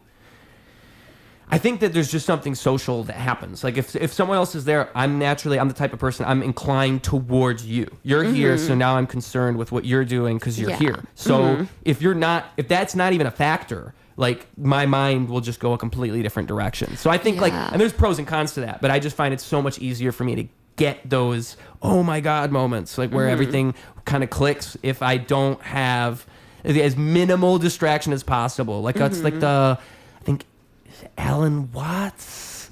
I don't know if it's Alan Watts or I think it's the other dude, Terrence McKenna, like the McKenna dose, where this is how I like to do it. You take the biggest possible dose, like as in like the dose that scares you. Whatever dose that number. Also, sorry, I'm renewing my parking. Oh, you're good. You're good. Whatever dose you think is the scary number, do that, and then turn the lights off and like just lay there in the dark and don't have any distractions at all. I agree with that theory. I think that there's something. I think that if anything, mushrooms have taught me, it would be the thing that is so the constant truth that I would always realize through any mushroom experience would be that there is a underlying truth that is under reality, like a core reality that exists beyond words. It exists beyond anything. And the more we try to like think things out and define them, like if I had a breakthrough experience where everything, like I'm tripping and oh my God, I saw this, I could never describe to you exactly what I experienced because I just can't. There's limits to language. And I find that every single time I try to describe like the magic of a mushroom thing, it's kind of impossible. Like it's just impossible because it's something you have to experience. And I think there's something that's so true to reality about that. Like reality is meant to be experienced, not defined, not to be made sense of. And I think like every time I'm tripping, it's like, oh my God, like there's no reason for me to even try. I just have to be right here, right now. And that is the most truthiest truth of all truths. Yeah. It's to just be here right now. Just be present. Yeah. And every time I'm like, I find that one way I've realized that is every time I get on my phone on mushrooms, I'm always like, oh, what the fuck what am I doing? Like I'll waste time like I normally would. But then if I spend the first hour and a half, 2 hours of my trip away from all that, it's like I'm going in my own direction. I'm experiencing this natural thing. And then I get on my phone and I start just scrolling on social media like I would. And now I've just fucking ruined it. Everywhere I was going, I just ruined it. Yeah. Because I'm distracted now. Like, and I could see it. If I'm on mushrooms, I can see it so clearly because the magic is lost in this way. It's almost like there was magic and then the magic is just gone. Yeah. Like, I don't even know. It's so hard to properly explain again, but I know it. It's like so true. And it makes me want to never touch my phone because that's it. I only want to be in that moment, and that thing will take me right out of it. Yeah, that's very fair. I think it's like, yeah, I do like that because I feel like I do like doing shrooms outside because I find that it's like, it kind of helps alleviate those like electronic distractions. Yeah, and it's a natural setting too. I think that's the way it's meant to be experienced. Oh, definitely. Yeah. Because like I don't want to do ayahuasca just because of the vomiting thing, but I feel like I would like it if there was no vomiting. Like, I feel the same way. It seems fun other than that, but isn't it like hours of purging? Oh, that's what I've been like vomiting, pissing, shitting. Like that doesn't sound fun, but like the rest of it sounds cool. Well, it's probably life-changing. It's probably one of those things where you say that and you don't want to vomit and piss and shit, but then once you do, you're like, oh, thank God I shat all over. Yeah, probably. I mean, I know one guy who did it, and he was like, yeah, it was fine. And I was like, what? And he like didn't seem to get anything from it, from what he talked to me about. I was like, that's weird. Why did you do it then? I don't know. There's so many weird things. I don't get it. Also, quick question. How much more time do you want to do? You tell me. Okay. I probably gotta get out of here at in 15-ish minutes. 15-ish minutes. That's perfect. So let me think. What's a great... Oh, you know what? This is the moment where you can talk about the things that you do. So you put together a burlesque comedy show. Yes. You do any other productions, or is this the one? Yes. So I do a few others. So I do that one. That one's called Standup Strip Down. It's at My Buddies. It's usually towards the end of the month. The next one is August 31st at 7 p.m. But that one, it's basically comedians / burlesque performers. They do a burlesque act, and then they do stand-up in their final outfit. And I kind of came up with it while I was in college, just because I joined the burlesque club and I was like, this is really fun and cool. And then I also do Degenerate Duos, which is a show I produce with my boyfriend, Teddy. That one is fun. It's basically where comics two comics go on stage at the same time, and they can do whatever they want. They could do improv, they could do sketch, they could do stand-up, they could do musical comedy, they could do a PowerPoint, whatever. And then the audience has to guess their relationship. So it's a cute little interactive thing. That one's at Lincoln Lodge. The next one is in August. Let me pull up my calendar because I don't remember exactly when. But this is a new one. This one's newer. We've only had... Have we had one or two shows? We've had two shows. But it's been fun so far. When the fuck is this show? Oh my God, I'm going to find it. It's on August 29th. So very close. August 29th at 9 p.m. at the Lincoln Lodge. And then the last one, I produce a variety show at Underground Lounge, which I also run an open mic at. That one is actually this upcoming Saturday at 7:30. So July 26th. A month from now. Okay, well then it already happened. And then follow Underground Lounge open mic on Instagram for upcoming shows. Because they're always happening. Yes. They're always happening, always. Folks. It's timeless. It's timeless. I should ask you, what have you learned from producing comedy shows? And also, what made you want to do that in the first place? Yeah, so I think... What have I learned? I have learned that producing is hard. Number one, I never dog on producers. Haters back off. Yeah, because it's tough. It's tough, like advertising. It's really, especially if you have like a job, it's like producing is so much like work. You have to advertise, you have to book shows, you have to communicate with the performers, you have to communicate with the audience, you have to make sure you get ticket sales, you got to pay everyone, you got to get paid yourself. It's all crazy. So I've learned that producing is very hard, and if you're going to do it, really think about it.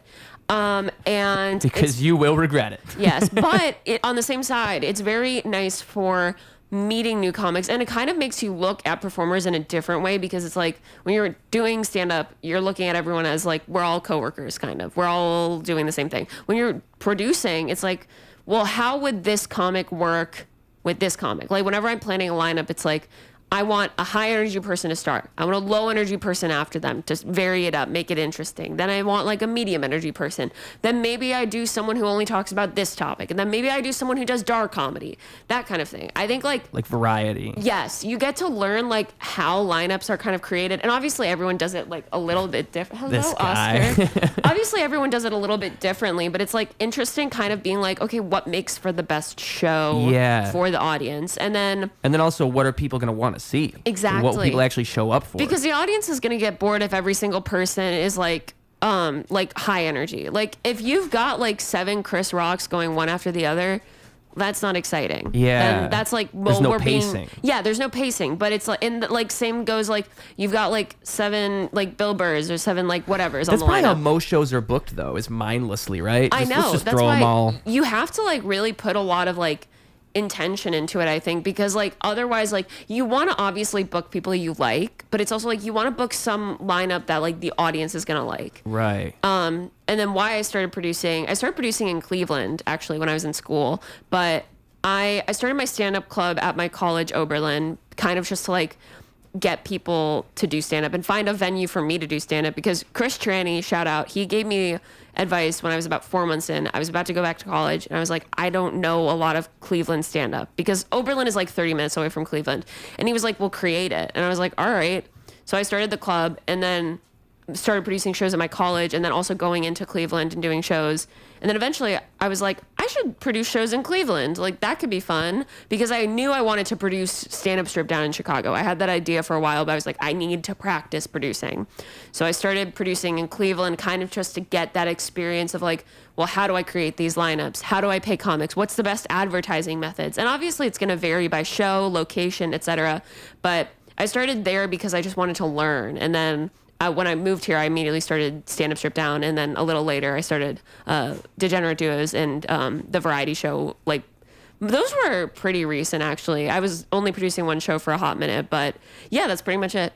So this is my next step, is to begin producing. That's why I ask you these things, because I need to understand what I'm doing. Like I know I have the brain to do it, and I already look at comedians the way you're describing, because I'm not one of you. So the whole time I'm like, like thinking like, how does this like what I'm you know, like you said, if it's one of you and it's a peer, it's like, oh, we're all doing the same thing. But if you're not doing that, you just the way that you look at something is going to be complete. I'm an analytical person. I'm always breaking it down. I'm like, what's going on here? So when you say to me that the pacing thing matters, that fucking never occurred to me. I don't even know why I wouldn't have thought of that. You're so right. Like, it's not just throw anybody on there. It's like, be mindful of what this person can deliver. And even, we shouldn't give this guy 10, 15 minutes because he's not ready for 10, 15. I'll give him 5 minutes and I'll give this other person 10 minutes. And then now we have this extra.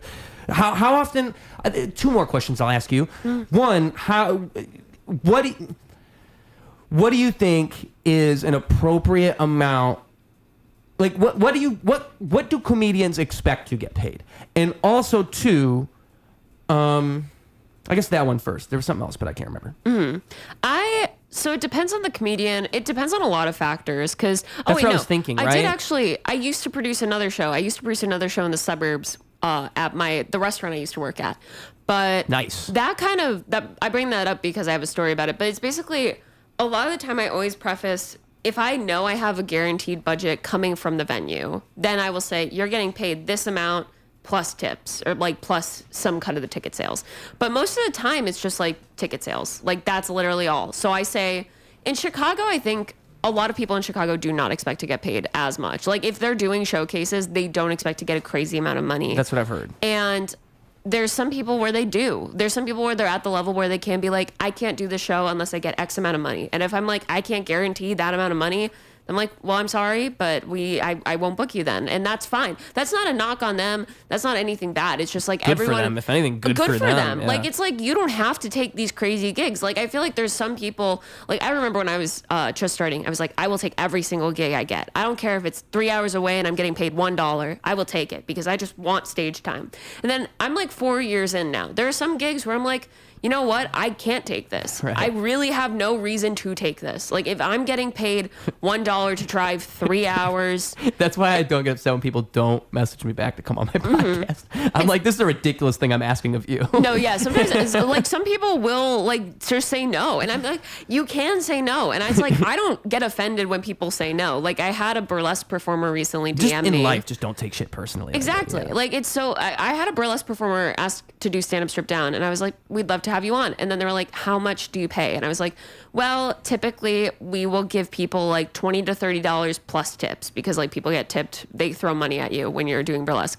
And they were like, you know what? I usually do shows for $75. This is not going to work. And I was like, that's totally cool. I respect that you're at that point in your career. I'm sorry. I'm sorry that I can't accommodate this, but I hope we work again in the future. So I think like a lot of people have different expectations based on where they're at in their performance career. But I like on the contrary to that, I had someone from Michigan be like, I want to do Stand-Up Strip Down. I don't care how much money I get paid. I'll get a hotel. I will do it. And I think like there's so many ends of the spectrum. I would say communication is key. Yes. Right? That's the main I always thing. make sure to be very transparent with people when I'm producing a show and be like, this is what you're probably going to get paid. Maybe you'll get more. Like I always also try and unless you can't, right? Because you said if you have a guaranteed from like, the venue. There are some times where it's like based on an estimate. Like usually, like for the one that I ran at the restaurant I worked at in the suburbs, there was a period of time where like we oversold the show. So I was like, I could probably guarantee them $60 or more. But I will say I can guarantee you $40 just in case something goes wrong, plus tips. So and then they're happy if it's they're more. surprised. Then they're pleasantly surprised because it's like, obviously the producer has to get paid a little bit too, but it's like obviously the producer needs to get paid, but I'm always like, I don't care how much money I make as a producer. I want the performers to get paid more. But other producers, it's like, that's their livelihood. That's how they make money.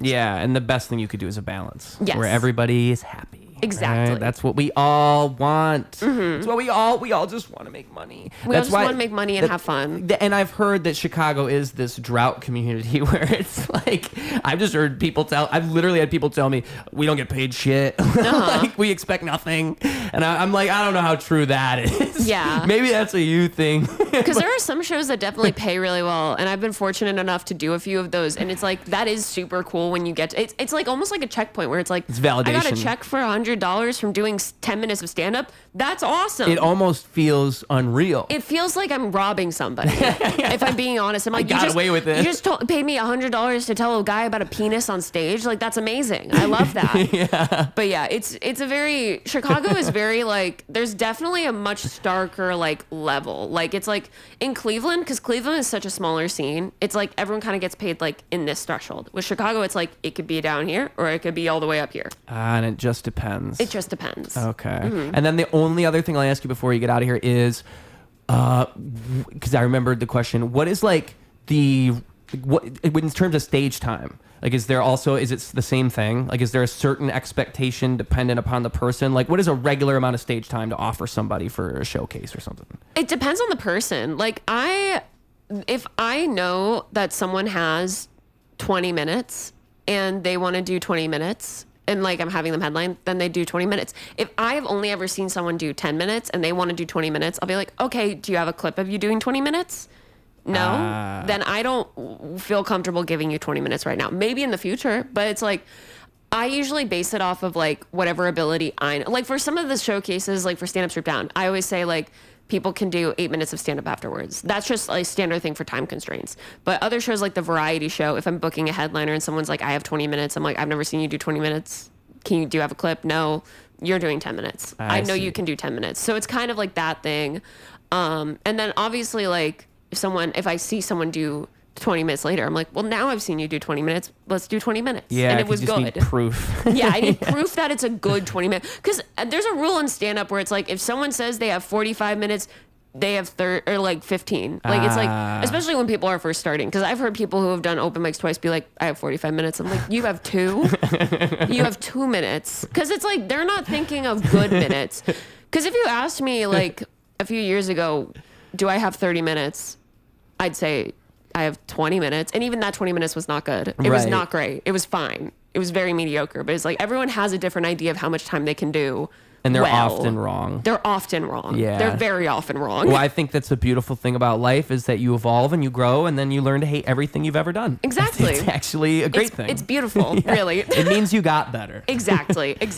But other thing we got to do at the very, very end is one, advice for the children. You got to give the kids some type of advice to take home with them, something they can use in their livelihoods and make their lives better. The children specifically, I mean, whatever you want to say to the kids, but just imagine they're sitting on the school bus, they just listened to this whole conversation, and now you're going to give them advice. And also, 2, social medias where the people can find you. Yes. They listen to you this long, they might as well follow you on all the places. If they are the children on the school bus, it'll probably be on TikTok. So there you go. I'm assuming.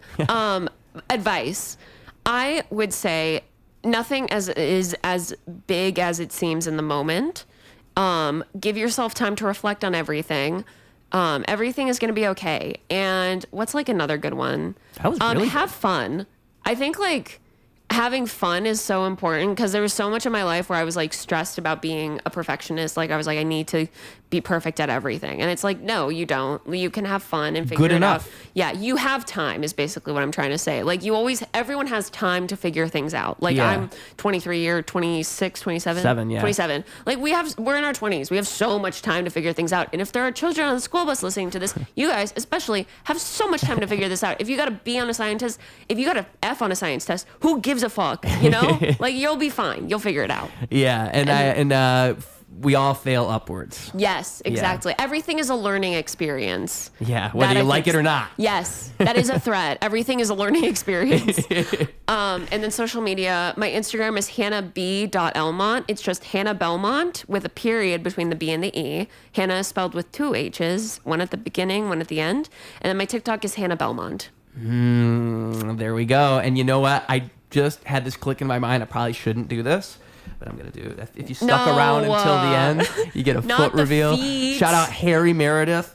Boom, there it is. There it is. The dogs are out. If you're watching this, rate my foot on a scale of 1 to 10. They're very pale. I don't think I have good feet. I don't think I They're do. definitely feet. I mean, I definitely have mediocre feet. I'm not going to take mine I feel like out. you're empathizing with my coworker right now. You're like, his feet aren't all that. I mean, I don't have a threshold. You do have very long toes. Some people like that though, I think.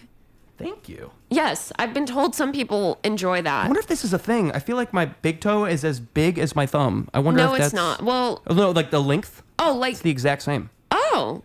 I don't know if that means anything. I don't think that's a thing, because maybe it is a... No. Guys, comment if that's a thing. Comment if that's a thing. I'm curious. Here on...